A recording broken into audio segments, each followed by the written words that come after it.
very much still happening under the surface. Yeah, that discussion is very much alive among Democrats. Will Biden and should Biden remain as the candidate? And the question then becomes is, if he doesn't, what then?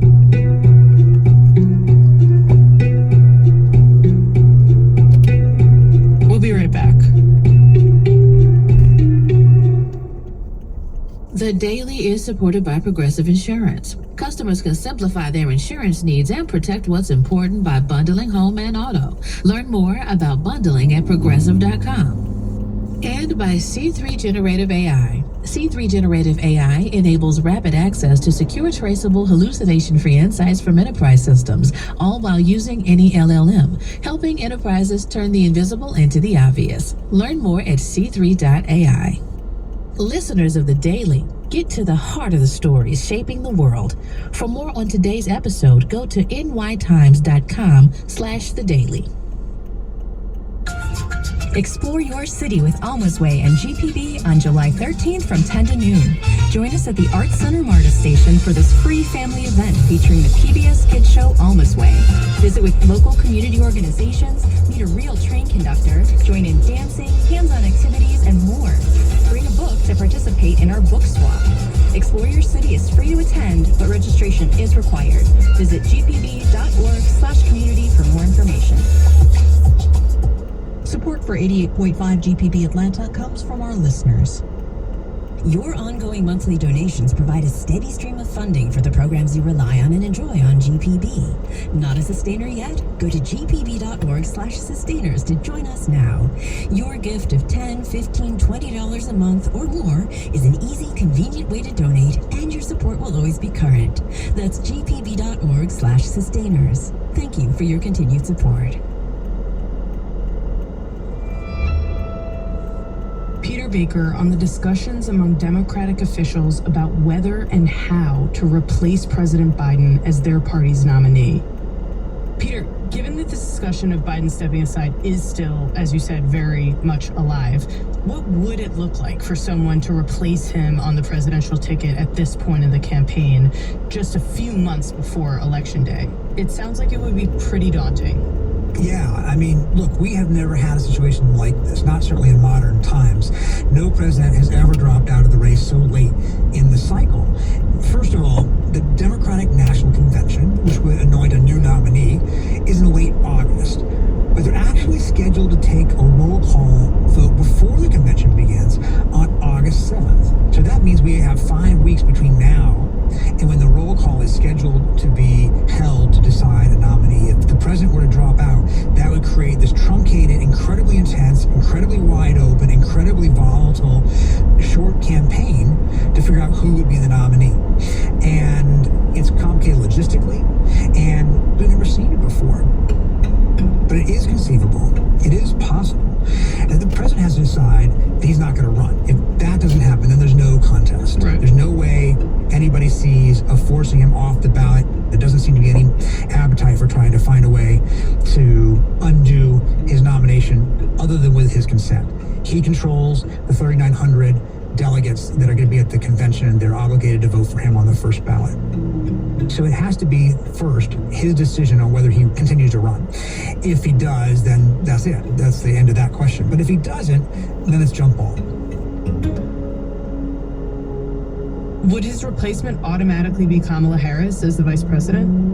No, not at all. If we're talking about a situation before the convention, it's anybody's guess. There's about a dozen other prominent Democrats out there who are looking at jumping in if suddenly the nomination is up for grabs. Other than Kamala Harris, you have a number of governors, particularly Gavin Newsom of California, Gretchen Whitmer of Michigan, J.B. Pritzker of Illinois.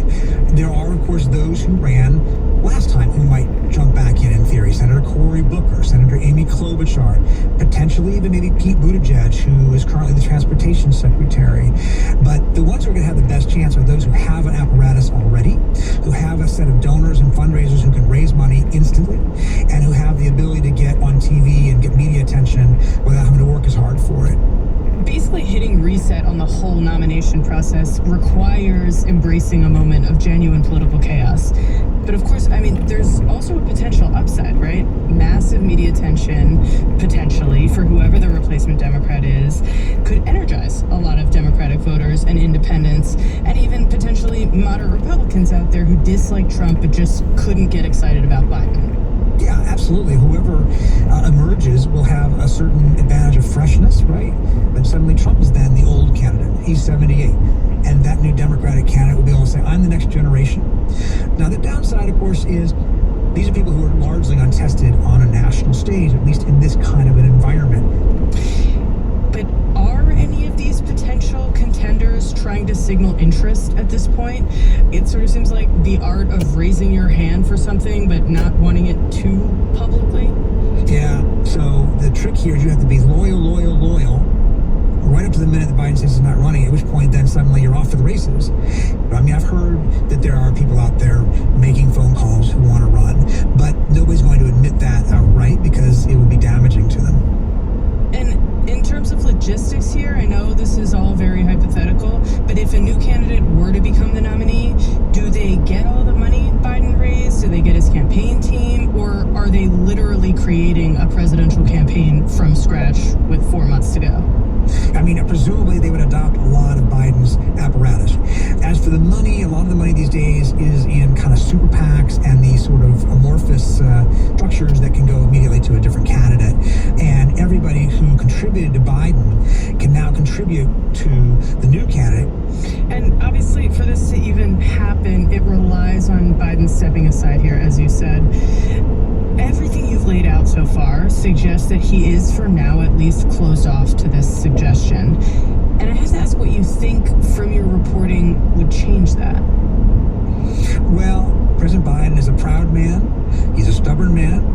And he's not going to be talked out of running by a bunch of media chattering class pundits and junior Democrats.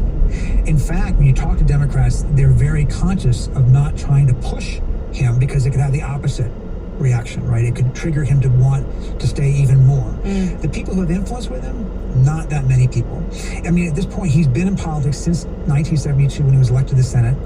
And the people he considers his peers, most of them are gone, right? He's not surrounded by people whose opinion he truly respects. Obama and Clinton, the only two former presidents out there other than Jimmy Carter who are Democrats, I don't know that if they told him it was time to pull the plug that he would listen to that. In fact, he might, again, do the opposite. He still resents Obama for discouraging from running in 2016. Obviously, congressional leaders like Chuck Schumer, Nancy Pelosi, Hakeem Jeffries, Jim Clyburn, people like that could have an influence if they were to go as a group to him. That might influence him. But I don't think they're likely to do it. It doesn't look like they're likely to do that. Who does have his ear? Who do we know he's going to be listening to in this moment? Well, the real people he listens to the most are his family. He's a very family-oriented guy. And he's at Camp David this weekend with his family.